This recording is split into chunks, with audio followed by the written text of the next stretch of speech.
G'day guys, it's Jacob from the Tripod and a special edition today for you guys. As we know, the NFL finished with the Super Bowl, the Aussie Open recently finished up. We're truly in the dog days of Aussie sport as we wait with bated breath till the NRL season kicks off. And Big Bash tonight, if you're interested, and if you are, you'll like what I've got coming up. I've got the opportunity to interview the one and only Bev from the Bev Show. He's got a show that's gone absolutely viral where he reacts to sport every single week, and his show will be premiering for 2020 on Sunday. If you know who Bev is, you're already going to be bloody excited. If you don't, just check this next clip and watch the interview. We learn a little bit more about the man behind the Yippity Dippities and talk a bit about the cricket, racing, footy, a little bit of everything. So I hope you guys enjoy it. Lego.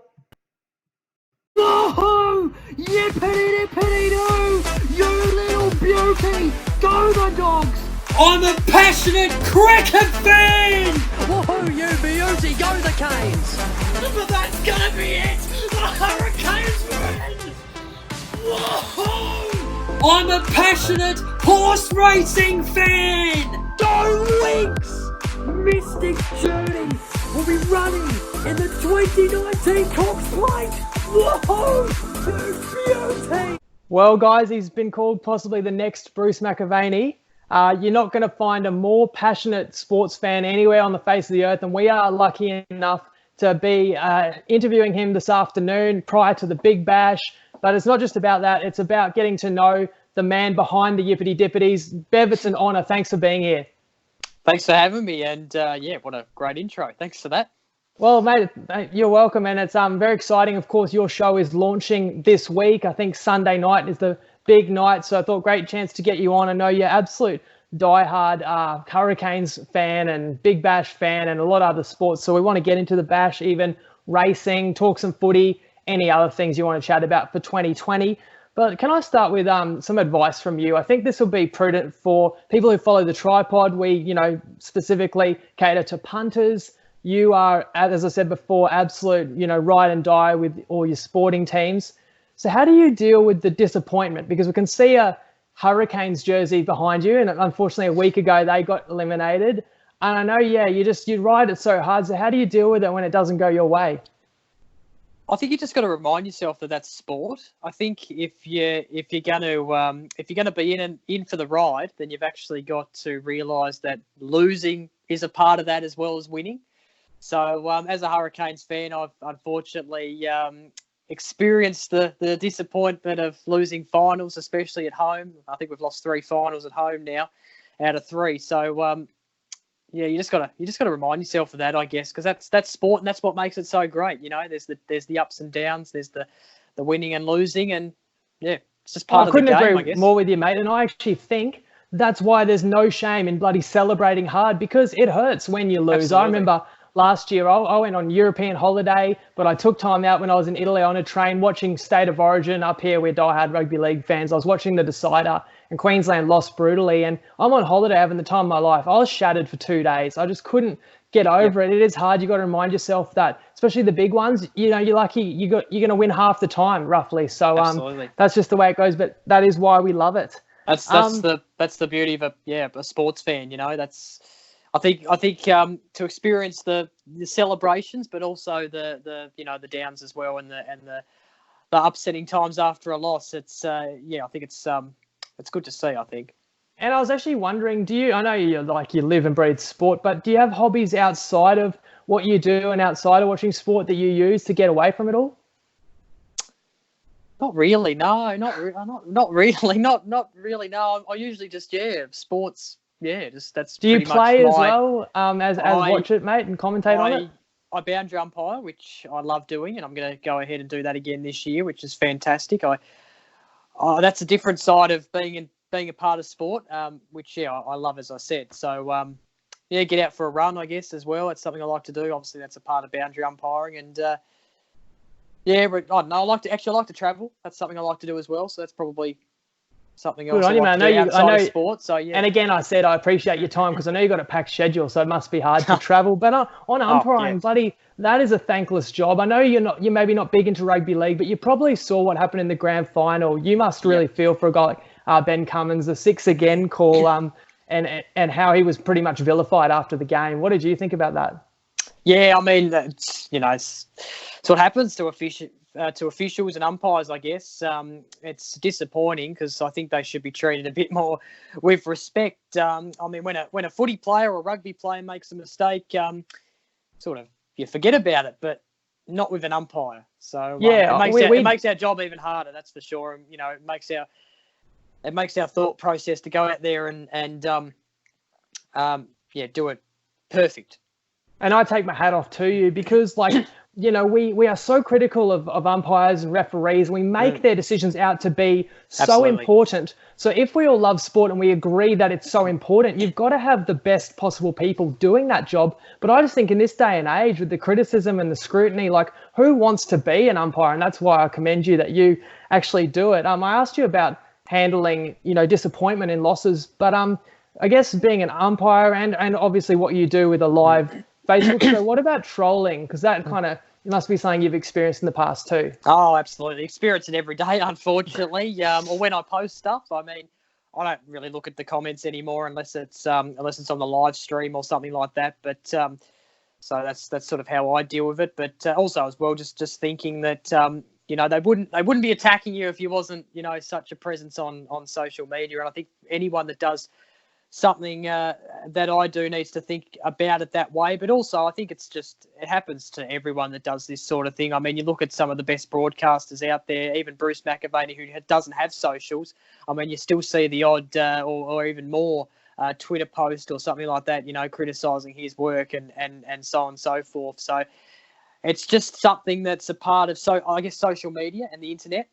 It's so much easier now to, post something behind a computer screen to a stranger that you don't know. But yeah, it's just you just gotta keep plodding along and don't let it affect you too much. I know I've at times had it let me affect me that much, but you just got to relax, I guess, when you. Yeah, because I know you said you try and ignore it, but you're going to get confronted with it time to time. But that's good to see that you have that attitude to it, because it is so easy to criticize something that somebody else is doing when you're not the one that's actually putting something out in the public forum. Obviously, we give out tips every week, and they're not going to win every single week. Absolutely, although proud to say they win a lot more than they lose. But I mean, if we lose one game, boy, we hear about it, and you do feel bad, but life goes on, and it's better than them not knowing who you are at all. I 100% agree. And talking about your social media presence, I mean, not everyone watching this necessarily, unless they've been living under a rock, but we've got some people maybe further north of the border. Well, you're down in Tassie. So Can you tell us a bit about what you do? But also I'm really interested in how it all began and your background. Yeah, so I run a Facebook page called the Bev Show. The idea started the day after the Western Bulldogs won the grand final, so I'm a passionate dog supporter.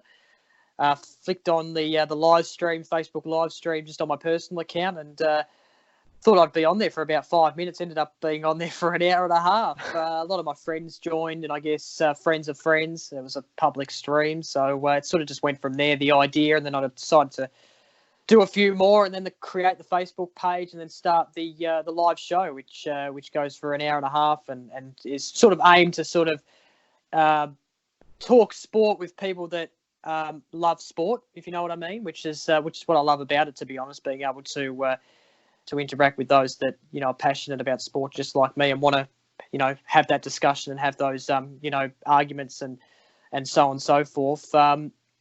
It basically went from there, and I've done some other things along the way, like the hurricane stuff, which was never planned, but that sort of come about, and that sort of helped the page a lot, and still going. Well, that is fantastic. I didn't know that story, that it's just organically your reaction in 2016, right? Is that like your greatest sporting moment when your doggies lifted the trophy there?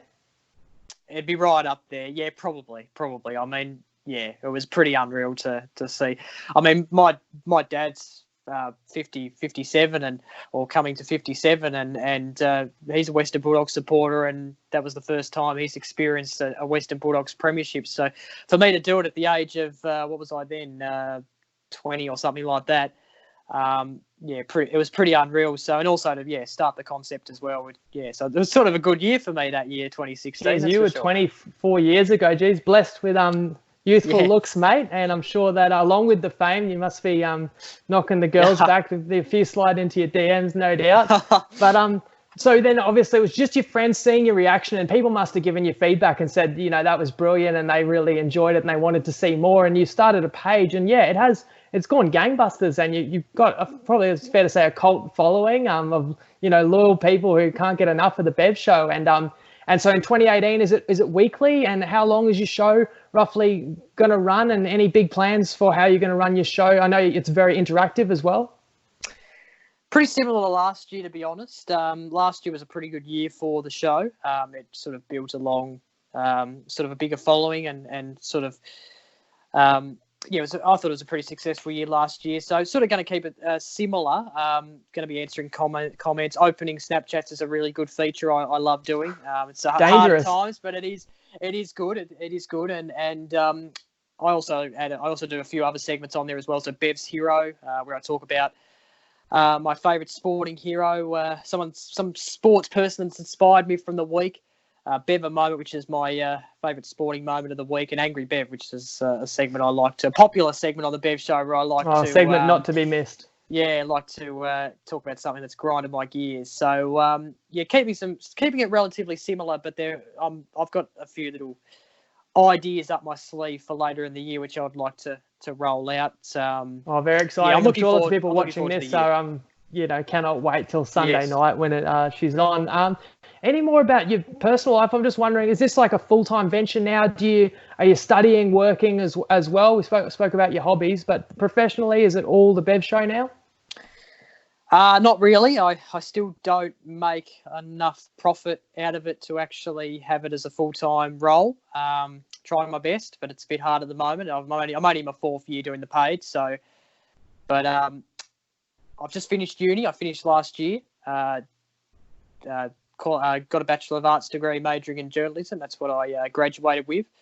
I've just actually recently took on a media role with a Melbourne-based cycling team. So I'll be juggling that with the Bev Show this year, and that will involve a little bit of travel as well, which I'm happy about. And going to continue my boundary umpiring as well. So that's a bit of a snapshot about what I'll be doing this year. And if anything else pops up, I'll might take the opportunity depending on what it is. But that's fantastic, mate. And I know, no doubt, opportunities are going to come your way. And they say Absolutely. It takes years of hard work to be an overnight success. So no doubt you're going the right way. When you have a big audience, the opportunities are going to follow for sure. Now, the timing we got you on, as well as your show debuting for 2020 this Sunday, I know how much you love the Big Bash. It's a fantastic competition. I've really got into it this summer as well, just because it's primetime sport. From a punting perspective, I've been trying to find ways to make money. I've currently got a nice juicy ticket on the Sydney Sixers to win it, which looks quite good, especially the way the weather's shaping up. Yes. Before we get to that, I'm from Brisbane. I went to the Heat. They were actually pre-tournament favourites. I wonder, from your perspective, can you help us with an autopsy of where it went wrong for the Brisbane Heat before we get to the teams that still matter? Well, I think like a lot of people, I expected them to be making finals and maybe getting close to winning it. But they have the side. It's just, I don't know, they panic when they bat, and it's happened a fair few times this season, and even in their history, but in particular this season. So they've just got to, I don't know, try and be patient, I guess, at the crease. Don't panic, get a partnership up or something they sort of failed to do this year. So, I think there would be a lot of Brisbane fans a little bit disappointed and sort of scratching their heads saying what's wrong, but I'm sure they'll change. Surely I'll be expecting a better performance. And what makes it even worse, you've got, absolute showstoppers like Chris Lynn and AB de Villiers came in second half. So plenty of people paying good money to go and see them. You mentioned the batting collapses. Most of them were home games. So it's even worse. It's your fans that all came out to see, and so disappointing. You talk about, they need to keep their nerve and not, collapse. But I actually think they were too conservative in a lot of games where they're coming out, just nudging it around, not taking on the bowler, not playing attacking cricket. And then what happens is, whether you're chasing or whether you're trying to set a total, it's like scoreboard pressure where the bowling team kind of gets on top. And I feel, I'm not a cricket, super expert, but when I look at it, if you're attacking the bowler, especially you hit a boundary the first or second ball, then he's on his heels and he's thinking, where am I going to bowl? Whereas if you're just trying to, see a bunch of balls out before you're going to attack, that's like the bowling team kind of has you where they want you. I think the teams that have done well take the game by the scruff of the neck, especially the power play first 6 overs. You've got to have batsmen that go out there early overs and attack, it's not going to come off every game. But the worst thing for the Heat was they nurse it around, score, run a ball, and then they get out when they're trying to launch, and then they're behind the 8 ball and they're losing wickets. So that was a big problem for the Heat, I thought. That's a fair point, yeah. And then tonight, let's talk about the Challenger. So we're recording this around 2:30, your time, or south of the border of south of Queensland. But this will definitely be up well in advance of the Challenger, which is the Thunder up against the Melbourne Stars. And it's a pretty intriguing matchup. The Thunder has run the gauntlet. They had to win their final game in Perth. They needed, actually, the Heat that we just spoke about to lose the following day to the Renegades. Unlikely, but it happened. Then, I'm sorry, Bev, they did roll your Hurricanes. Hurricanes couldn't chase down their total, and that was in Hobart. Then they beat the Strikers in Adelaide. So talk about, momentum. I'll just ask you, do you like the finals format, the new format for the Big Bash, and how do you see tonight unfolding? Do I like it? I don't know. It's a hard one because I feel like the finals should be. I feel like it should have been over by now. I feel like they should have had it in a week, just sort of, in my opinion. But then again, that might be a little bit hard with all the games they're trying to schedule. So, I don't mind it. I mean, the Hurricanes got a home final and then they finished fourth. So I guess I can't complain, can I? Too much. It's probably 50-50 for me, but. Who do I think will win tonight? I think based on form, the Thunder. I mean, I think some people actually forget they actually probably could have finished higher if they didn't have all those games. The washed out game, I think the smoke game as well. They've been very good this They lost that series Super Over game as well to the Sixers. Yes, so, these are the coin flips. And I reckon Hales is in fantastic form. The partnership he's formed with Khawaja this season, especially against the Hurricanes last week, has been a pretty important one. So yeah, based on form, I'd have to go the Thunder. I mean, the Stars have been the best team this season, but then their last sort of 4 games have been really bad. So, I mean, I'd be expecting the Stars to win at home, but based on form, I have to go the Thunder. Oh, yeah, and the nature of the sport, obviously anybody can beat anyone on their day. We've seen that. I like the new format because of that double chance for the top 2, and the Stars earned that, I think. I think what I probably would have kept it 4. I think I would have kept it 4 teams, I reckon, but and done it that way. And you still could have gone 1v2 double chance, and you still could have had 3 play 4 elimination. Absolutely. I guess extending it down allows more teams to be in the hunt. I mean, it is funny that the Thunder finished 5th and now could, make the final.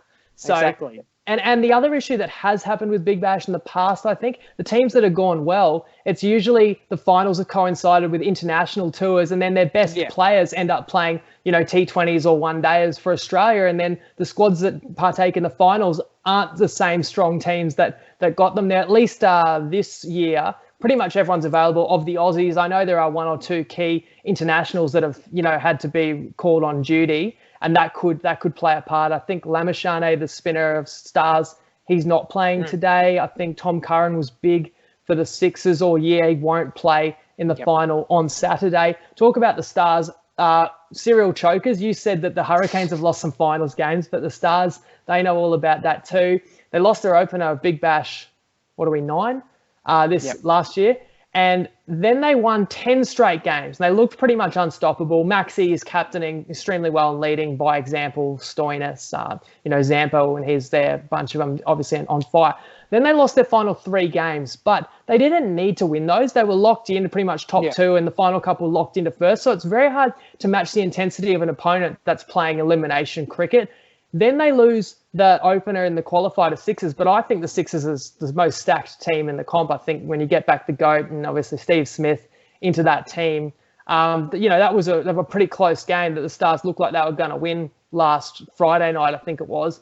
They fall. So as you say, they're on a 4-game skid. The Thunder on a 4-game kind of roll, and they're playing with house money, the Thunder, in that there's no pressure because they're coming in underdog and road team every game, and that's got to be an advantage too, I think, just playing. They can play free-flowing cricket. Absolutely, yeah, absolutely. I couldn't agree more, and it's going to be a fascinating game tonight, that's for sure. I mean, if the Stars can bounce back, then they'll be relieved, I think, with all the media pressure and everything. I mean, going into the final, I think there was a little bit of the finals record. There was a lot of talk about it, and there's probably been more talk about it the last week. So, although probably with the weather, that's probably overtaken it a little bit. So, yeah, I'm looking forward to the final tonight. Looking forward to sitting back and watching it. And do you have a rooting interest? You can't be supporting those pesky Melburnians, surely. No, I sit back and watch as a neutral sports fan. I'm not interested in supporting anyone else. I have my one team, and if they don't make it, then I'm just happy to sit back and watch. Watching sport, I actually find watching sport without your team is actually pretty good as well. You can just sit back and relax. I've been to plenty of AFL games where my team hasn't been there, so yeah, it'll be good. It is good to have a neutral perspective. You don't get like that confirmation bias if you're always cheering for one team. I can't really relate to you. I feel like if I'm a neutral, I want to bet on the game. That's my mentality, the punter mentality. Or like I said, I've got to bet on the Sixers. I think they got a better chance of beating the Thunder, so I'll probably cheer on the Thunder tonight. But if I have to tip the game tonight, I will tip the Stars because you talked about the opening batting lineup of the Thunder. Hales, I agree, he's been lights out. Kawaja and then Callum Ferguson coming in. But I feel like they're a bit thin after those three. So I feel like you get two of those 3 wickets and that's the game. Or they start off on fire and they can set a good total. Or likewise in the chase. If they get away, well, then they can chase runs. But if they lose those key wickets, that's where I feel like the depth of the Stars. And I mean, maybe playing at home, just familiarity with the pitch and the stadium has to count as an advantage as well as the crowd. Yeah, couldn't agree more. I mean, if Hales gets out early and Kawaja, then that's going to be a big turning point in the game for sure. Because Hales, he's been phenomenal this season, as I said. So yeah, it's going to be that's what the Stars will be wanting to do, and I guess the Thunder will be wanting to do that to the Stars as well because they've got Storness at the top and Maxwell in that side as well, who have been big contributors this season. Yeah, the way I see it, your match winners are your batsmen that can take the game by the scruff of the neck, or I think the spin bowlers that can come in and really tie a team up or take wickets. I feel like that's Adam Zampa potentially for the Stars tonight, and I feel like Lyon on the Sixers, plays that role really well for them. And obviously the Sixers, I think Enriquez is hitting them well. If we cast our eyes to the final, they've got this Felipe's really talented, Hughes, Vince, and then Steve Smith in the batting order as well. So it seems to be a really well-rounded team. I mean, do you think either team playing tonight can beat the Sixers at the SCG on Saturday?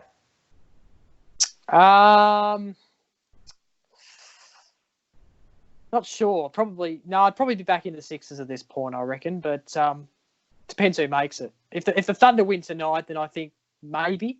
But I'm tipping the Sixers.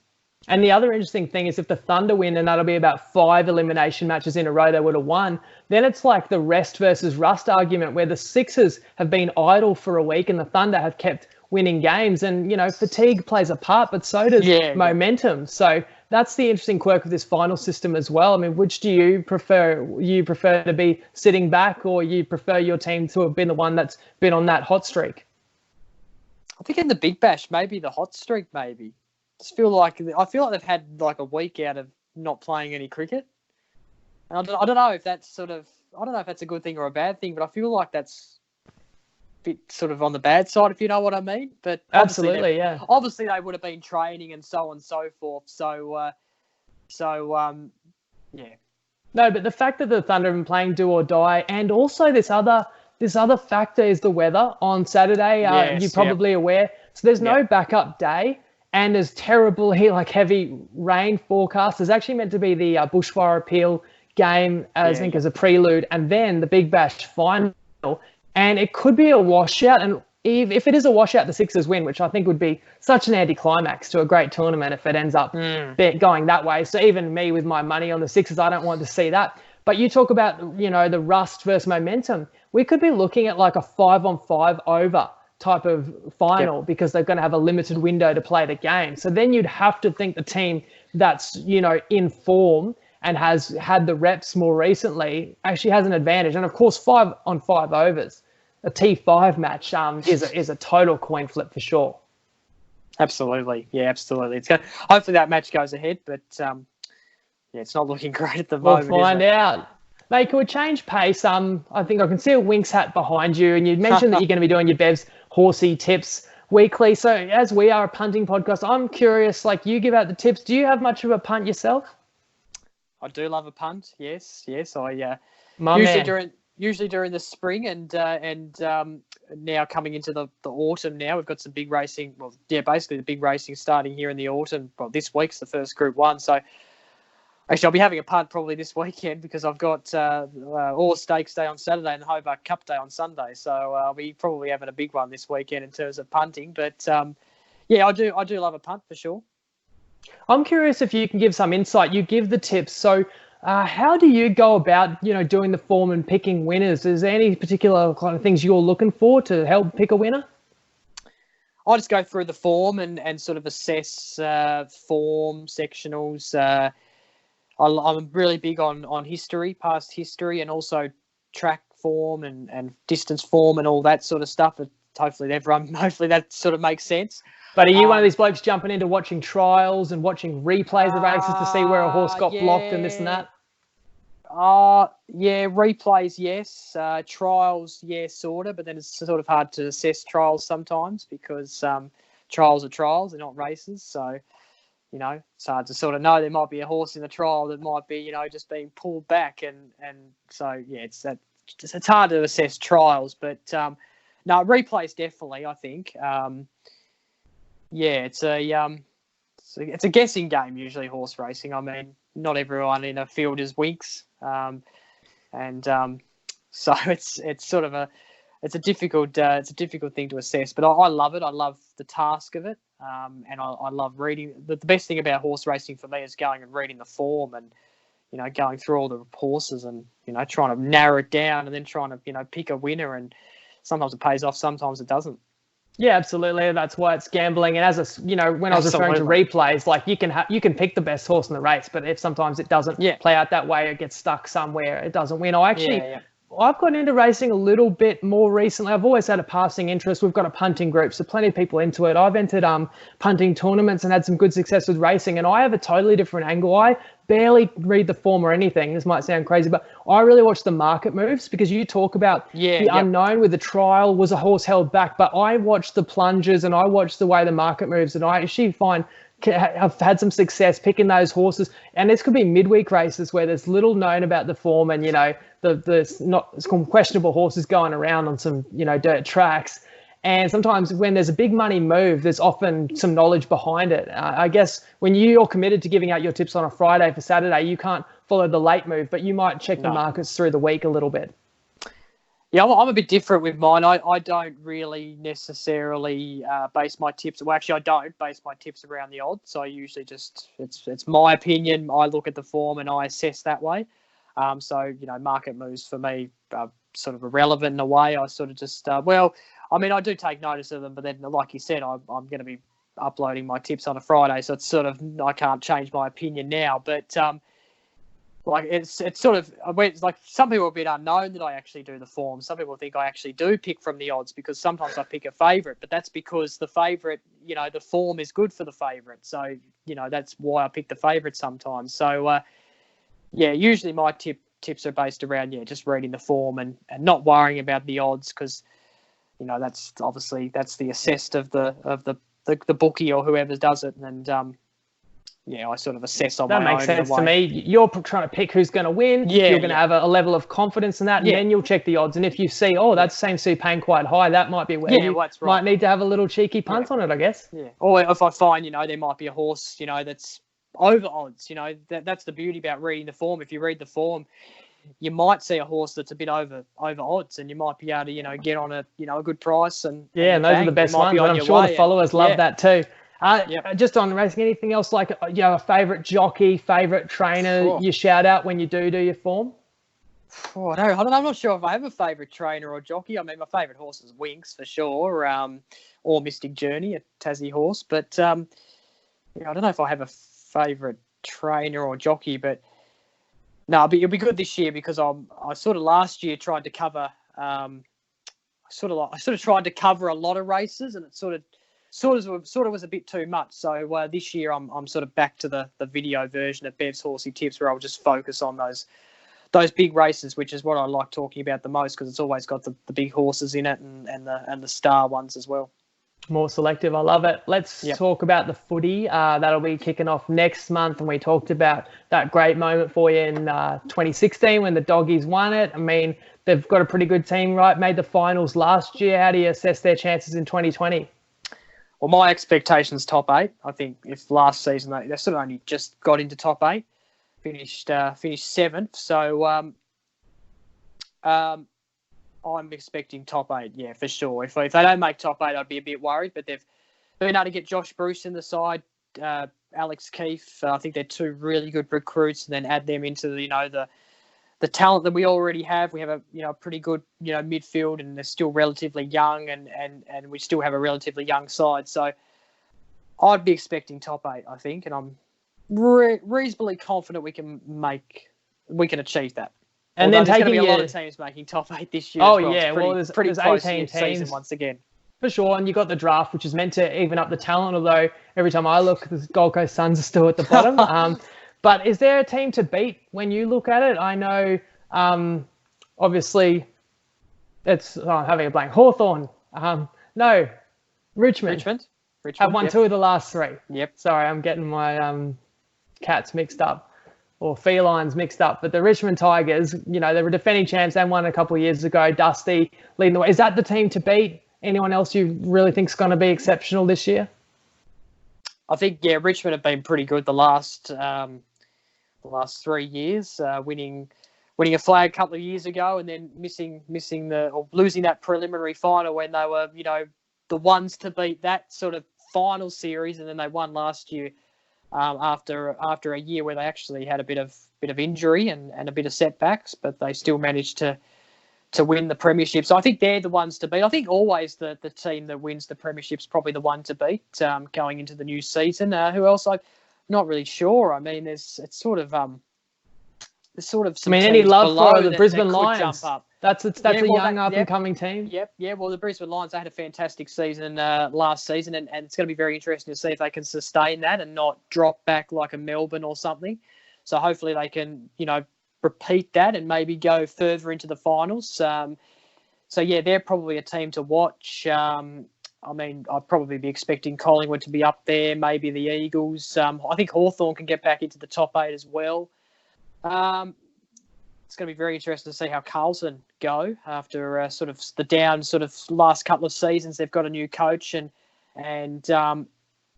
they did improve a little bit at the back of last season, so they could possibly maybe not make top 8 in my opinion, but sort of sneak in that direction. I like so that. It's I going like to be you a giving us a fascinating smoky. season. Yeah, absolutely. And the Well, nature I of don't your know show. I don't think they'll make top 8, but I reckon they'll move up the ladder for sure. One to They watch. have to. Once again, are you having a punt on AFL games that you're watching? It's, when you watch your Dogs, you don't really need to add any excitement, but the other games each round? No, I don't really have a bet on footy. I don't really have a bet on anything other than racing, to be honest. That's sort of the sport that I like to do my dough on. But so yeah, I'll just sit back and watch the footy, and I'll be talking about it on the Bev Show weekly. So of course, and you'll be reacting. So you don't probably do it. as many game predictions. It's more that you watch all the games neutral for most of them, and you give your assessment. And hey, some of those players, they're going to be vying every week to be your hero. Yeah. I'll probably give my tips each week. Actually, it's something I did last year, so I'll probably continue that this year. But we'll see. Oh, well, that'll be interesting for people to follow, and maybe there will be people having a punt on those tips. We'll see how they go. Absolutely. And if you do want to win some money as well, I know you may not be big into NRL, but you don't have to be watching too many of the games. Check out the tripod tips as well, because we've had 5 straight winning seasons, 60% on footy. You get a little bit extra pocket money. You can put a bit extra on the horses, mate, when Mystic Journey runs around again in 2020. Fill your pockets up, mate. Oh, good to hear, mate. Good to hear. Appreciate it. And appreciate your time again. Just anything else you're looking forward to in 2020? Off the top of my head, I mean, we've got women's and men's cricket 2020 World Cups, right? Yes. It's an Olympic year. Is there any other, big sporting events you've got your eye on? I think you've just basically covered that. These are the ones, as well as that's all what your was on typical my footy. mind. Yeah. I mean, the World Cups are going to be very good, and they're home World Cups as well. So we've got the women's coming up in the next couple of weeks, I think, and that's going to be very interesting. Of course, Australia will probably go into that favourites. How good would that be? Australia at the MCG playing on that in that final. That would be absolutely phenomenal. And obviously the Men's World Cup is a bit later on after the footy season, I believe. So that, again, that's a home World Cup, so that will be fantastic. I was lucky enough to go to a couple of games during the one-day World Cup when we hosted it, and that was fantastic. So I can't imagine the T20 World Cup being any different. Olympics as well. That's something I'm really keen on. Always love the Olympics and all the sports that make it what it is. And it's going to be very interesting to see how Australia do in the pool, actually. They've sort of had a good Commonwealth Games. So, it'll be very interesting to see how we go in the pool and all those other sports as well. And now that I'm doing some work with a cycling team, Melbourne-based cycling team, I'll be around cycling a little bit more this season as well, which I can't wait for. I've gotten into cycling a bit since I've actually got the role. So since I've been doing some stuff with them last year, and it's a really fascinating sport. So I'm looking forward to covering that this year as well, the National Road Series and all those other big cycling events as well, Tour de France and Mate, I'll be honest with you, I'm frothing. I can just imagine you on Australia winning an improbable gold medal and your reactions throughout the Olympics. I'm sure you. Yep. Well, actually, the time's not bad, I guess, over in Japan. Similar prime time hours. There could be, late night here and there, but that's going to be prime viewing for Aussie sports fans. I'll just give a shout out to a sport that I've actually really enjoyed recently. I really enjoy rugby sevens. I love, again, punting perspective. There's a game on every 20 minutes. They're short and sharp. You can have a punt. You can back the next one. I find it to be a great sport, men and women. Good mix of, skill, speed, strength, endurance, and that's an Olympic sport now. So that's going to be, and it's worldwide. It's truly worldwide. So that's one. That's the great thing at the Olympics. They bring some sports to our attention that we don't follow too closely, in the off years. I'm trying to think of other sports you love. Are you a soccer fan? Do you have a favourite team you follow, the EPL or European football? Yeah, Chelsea. Chelsea Football Club. I've got a nice little shirt that I got last year in Melbourne, actually, at a Rebel Sports. So I needed to get a new one because I had a small one that didn't fit me anymore. So, yeah, Chelsea. Obviously, it's been a pretty interesting year with their new manager this year, so it'll be interesting to see how they finish up. They're in the Champions League against Bayern Munich. Gee, that'd be starting very soon, I think. Maybe this week. No, next week maybe. I reckon the Champions League. Those are home and round away, 16, aren't they? In February. Yep. Yes. So that's going to be big. Yeah. So the Champions League is always big, and you've got to admire what Liverpool's doing this year. Just in any team sport, that team is something else. And I think that club, for such a storied club, gone for their first Premier League title. And I love that manager, Klopp. He's a rock star as well. Narrowly losing it last year as well to, come back the year after. And, it's pretty big for Liverpool fans, especially after they won the Champions League last year. So, big soccer fan, love the EPL and the Champions League. I'll follow a little bit of A-League as well when I can. And, I can't think. There's probably other sports all of these sports, one thing that I'm noticing, apart from the Hurricanes, there's not many teams based in Tasmania, and we talked about AFL. Should there be? I mean, would you be campaigning? Here's an opportunity to campaign. What sport? Should there be an AFL team? I know they play the odd game down there, but why can't Tassie have its own team? Yeah, we should have an AFL team. I've been campaigning for the last few years now. I did a documentary on it in college, actually, which was fascinating.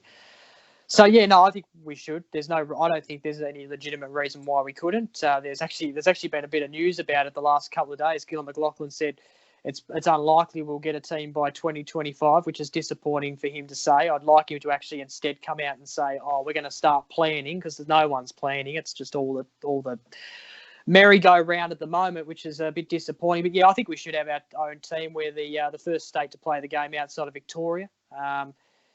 Football used to be very, very big back in the 1990s here in Tassie. It's probably fallen away a little bit in our local competitions, but still footy is still participated very highly, and I think it would go off. I mean, you just see the Hobart Hurricanes and the strong support they have. I mean, yes, footy's a different caper. It's longer, it's different, but I think people would get around it, even if they did have even if they do have their team of their own that they're supporting at the moment. I still think they'd get behind it, because it's just, to have your own team. I mean, I that's the thing that I find a bigger connection with the Hobart Hurricanes, because I'm able to go to the games regularly.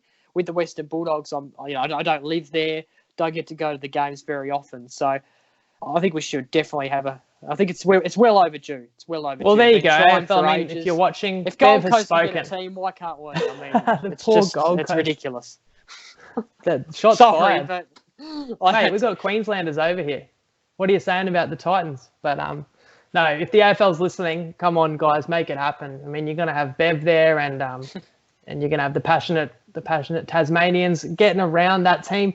I just want to ask you as well to end the interview, and again, thanks for your time. Like your goals for the future. So your show is going from strength to strength, but you've also, I see you dabble in, race calling or calling games. So I mentioned Bruce McAvaney at the start of this interview. I mean, is that the career path that you want? Do you have a kind of a dream goals to hit in the next decade? Yeah, my aim's to take his job when he retires. But no, that's probably no word of a lie, really. I do want to do the job that he does. I love sports broadcasting, and that's a dream of mine, and I'll continue to strive to try and do that. Love commentating, love race calling. Race calling is probably a little bit difficult, but even just being on television and presenting the sports I love, or broadcasting those great sports. It would be a dream come true for sure. I mean, Bruce does it all. He goes to the Olympics, he commentates the footy, he does the racing. He used to be a race caller, and that's how he started. Does lots of other things as well, lots of other sports. So, to do something similar to him would be perfect. But we'll see. Well, I'm not going to be young, surprised, mate. You absolutely are, and it's been a dream come true for me to get to interview you today, and I hope people have enjoyed it. Thank you for taking the time and, pulling back the curtain a little bit, sharing a bit about yourself and also your thoughts. Now we turn our attention to the cricket tonight, and hey, maybe we can do this again, later in the year, but I encourage everyone to check out this show because give it a try. It's going to add some entertainment value, and I mean, you might be your new love for 2020. So check this man out. There you go. Yeah, it's fully interactive, as I said. So, and be careful. Keep those Snapchats G-rated, everyone, please. Thanks again, Bev. We'll leave it there, mate. And mate, to end the interview, can we get a yippity dippity? Can we get a traditional Bev sign off? Woohoo, you beauty! Go the Canes! Thanks, Bev.